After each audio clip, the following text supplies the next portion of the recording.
आज आप हमारे साथ देख रहे हैं बम बम महाराज, जो हमेशा बम बम होते हैं। इनका विरोध होता है ईसाइयों के मिशनरी के मामले में कि ईसाई धर्म के लोग जो है हिंदू धर्म के लोगों को, सनातन धर्म के लोगों को बहका करके अपने धर्म ईसाई में परिवर्तित कर रहे हैं। तो बम बम जी, क्या ये बात सत्य है कि ईसाई लोग आज सनातनियों को बहका करके ईसाई बना रहे हैं? बात ये है, ये कटु सत्य है कि ये बहका ही रहे हैं। एक समय था जब ये कपट करके केरल में आए। हाँ, जब भारत में इसका वजूद नहीं था तो कपट करके हिंदू राजाओं से मदद मांगकर और केरल में आए। मैं आपको भारत की अवनति के पीछे ले जाना चाहूँ तो थोड़ा सा पीछे, जब सम्राट अशोक थे उस टाइम बुद्ध आए। मैं बुद्ध पर भी आगे चलने वाले टाइम में जाऊंगा लड़ाई लड़ने के लिए। मैं आपको अभी बता देना चाहता हूँ, क्योंकि हर उन शक्तियों के खिलाफ हमारा आंदोलन होगा जो गलत ट्रैक पर है। आपने एक मिनट सुनिए, पहले कोई भी बात को सुनिए। मैं आपको बुद्ध की बात बोल दिया। महावीर और बुद्ध दोनों में एक जुड़वा भाई जैसी समानता का होना बुद्ध के अस्तित्व पर प्रश्न उठता है। इसलिए मैं थोड़ा सा कह रहा हूँ। और बुद्ध के आने के बाद ही भारत में गुलामी की दौर चालू हुआ। ये हमारे लिए अभिशाप है या वरदान, हम इस पर आगे आपको अभी इशारा कर रहे हैं। अब हम आगे चल रहे हैं ईसाइयों के भारत में प्रवेश का। ये प्रवेश कैसे करते हैं? केरल में आते हैं। हमारे हिंदू सनातन धर्म में हमारी कमी क्या है? हमारी कमी है सनातन धर्मियों की, हिंदुओं की, राजाओं की, जवान और धर्म। वचन दे दिया तो गर्दन कटा लेगा, वचन नहीं कटाएगा। ये हमारी सबसे बड़ी कमी रही है। और हम धर्म पर जब चलते हैं तो धर्म को छोड़कर हम जान दे देंगे, धर्म नहीं छोड़ेंगे, ये हमारी कमी रही है। और अपोजिट पार्टी जो हमारे देश में आए, हमें गुलाम बनाया, उसकी चाल क्या रही? उसकी न जबान की कीमत थी, उनको ने धर्म से मतलब था, उनको था अवसरवाद। अवसर मिले तो सामने वाले जो आश्रय दिया है उसकी गर्दन काट लो, उनके षड्यंत्र करो, कपट करो, छल करो। और यही केरल से ही आश्रय लेकर फिर कपट, छल, षड्यंत्र के माध्यम से वो भारत में पैर पसारा। और पसारने के बाद जहां भी पैर पसार दिया, जिस गांव में, गली में, मोहल्ला में, वहां बाकी निवासियों को कत्ल कर दिया, बर्बाद कर दिया, मार दिया। और जो रह गया उनको कन्वर्ट किया।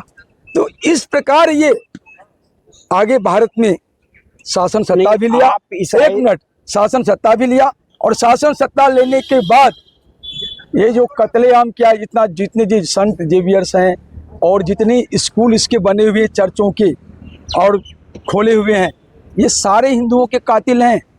सब बलात्कारी हैं, सभी गुनाहगार हैं। इनका इतिहास में सारा साक्ष्य मौजूद है।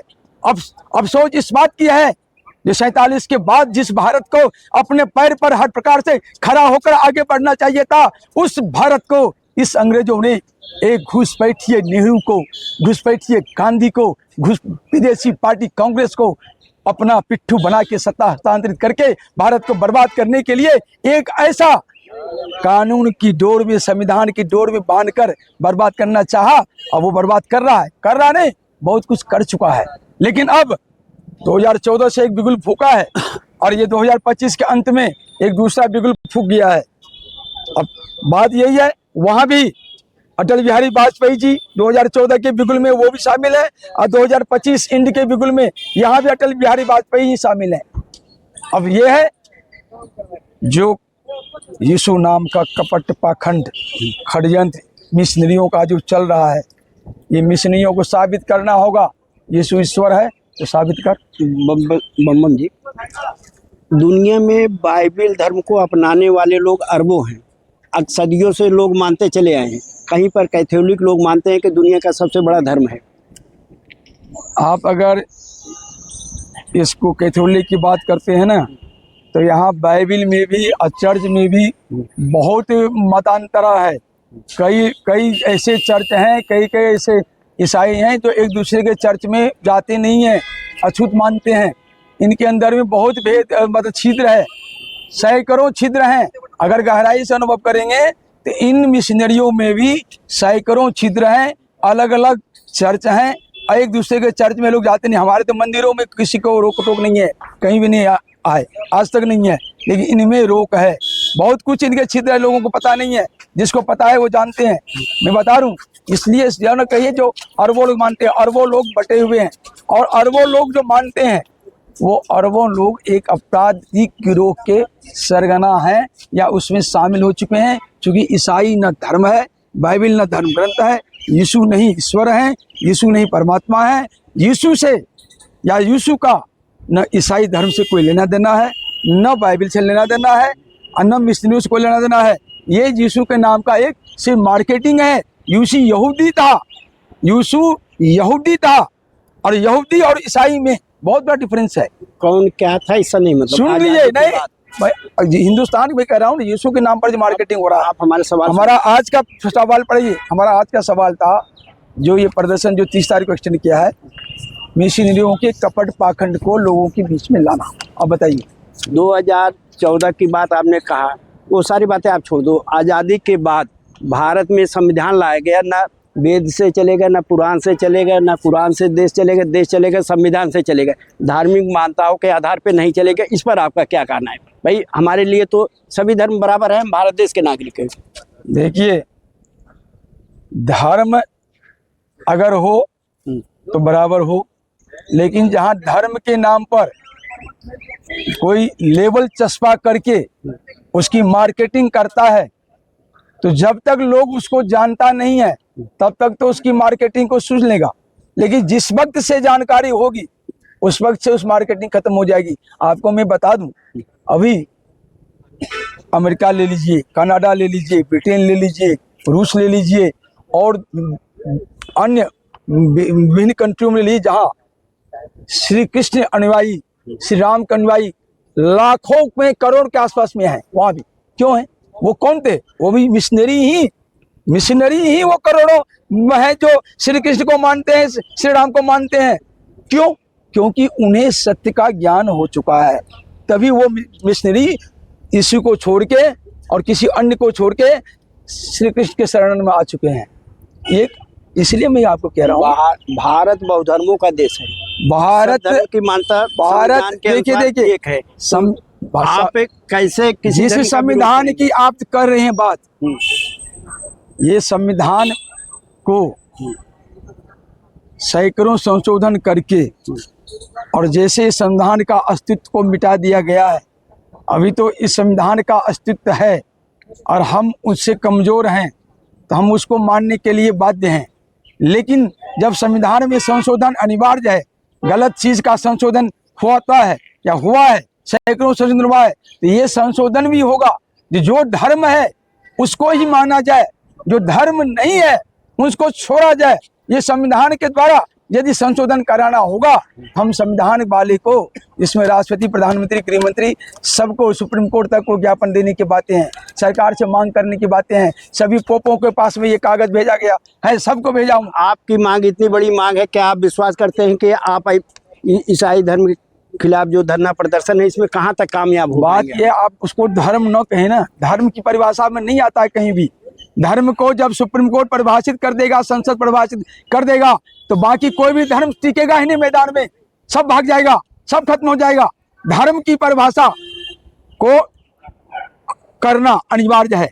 अब मेरी लड़ाई ये भी है सरकार से, जो आप भारत में धर्म को परिभाषित करिए, और धर्म परिभाषित होने के बाद एक ही सनातन धर्म पूरे संसार में है, जो विश्व बंधुत्व की बात करता है, जो सर्वे भवन्तु सुखिनः की बात करता है, जो सबको कल्याण की बात करता है, जो सबके विकास की बात करता है। बाकी जो लेबल लगा के मजहब, धर्म तो है नहीं, जो लेबल लगा के मजहब है वो सनातन को मिटाने की बात करता है और अपने को कहता है जो मैं हूँ। जिस संसार में अभी बाघ भी है, बकरी भी है, सबका खुराक अलग अलग है, लेकिन प्रकृति ने बनाया है ना, तो सामंजस्य तो अलग तरीके का है, सबका गुण अलग है। लेकिन आप इंसान हैं, आप कैसे अपने को कहते हैं हम? अगर कोई धर्म को मानने वाले, ईश्वर को मानने वाला है, तो वो सब में समान देखेगा। ये नहीं देखेगा मैं जो हूँ मैं हूँ, बाकी दूसरा गैर है, दूसरा को कत्ल करो, दूसरे की मूर्ति करो, दूसरे का मंदिर करो। ये कैसे हो सकता है? धर्म ये नहीं कह सकता है। अगर जो धर्म ये कहता है वो धर्म नहीं है। अगर जो धर्म गिरोहबंदी करता है वो धर्म नहीं है। धर्म की तो शाश्वत है, वहाँ कोई गिरोह नहीं है, कोई बटा हुआ नहीं है, वहाँ एक है। हर चीज में, जीव में, परमात्मा में, चराचर जगत में सब जो ईश्वर को देखता है वही धर्म है। और जो चराचर जगत में विभेद करता है वो धर्म कैसे हो सकता है? आप अंदाज करके देख लीजिए ईसाई को। जो ईसाई कहते हैं हम धर्म है, वो कहाँ है? वो क्या पूरे संसार में सबको एक रूप देखता है? नहीं देखता है। जो फर्क करता है, जो फर्क निकालता है वो धर्म नहीं हो सकता। और इसीलिए मैं लोगों को, खास करके अपने हिंदुओं को मैसेज देना चाहता हूँ, जो आप सत्य की ओर आइए, लालच से दूर होइए। एक समय था कपट करके, काट मार करके आपको ईसाई बनाया। आज के टाइम में लालच देके, करके, पाखंड करके, कपट करके आपको अपनी ओर ले रहा है। तो इन सब से दूर होइए। सत्य सनातन यही धर्म है। यानी आप कहना चाहते हैं कि ईसाई लोग जो है धर्म परिवर्तित करा करके जो है अपने आप में जोड़ा चाह रहे हैं। हाँ, भारत को विद्युत करना चाहते हैं।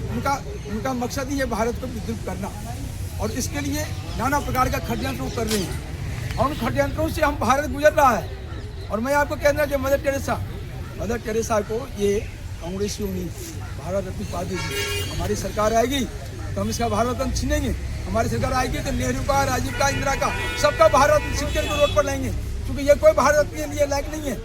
जो मदर टेरेसा भारत के करोड़ों हिंदुओं के साथ छल कपट अत्याचार करके उनको दिग्भ्रमित किया, ईश्वर से दूर किया, अपनी जमीन से दूर किया, अपने परिवार से दूर किया, अपने रिश्ते नाते से दूर किया, अपनी जड़ को काट दिया, उसको उन्होंने भारत दिया। हम उसकी निंदा करते हैं और करते रहेंगे। और भारत सरकार से मांग करते हैं इन सभी कपट की गहनता से जांच करे और इनका भारत कैंसिल करे।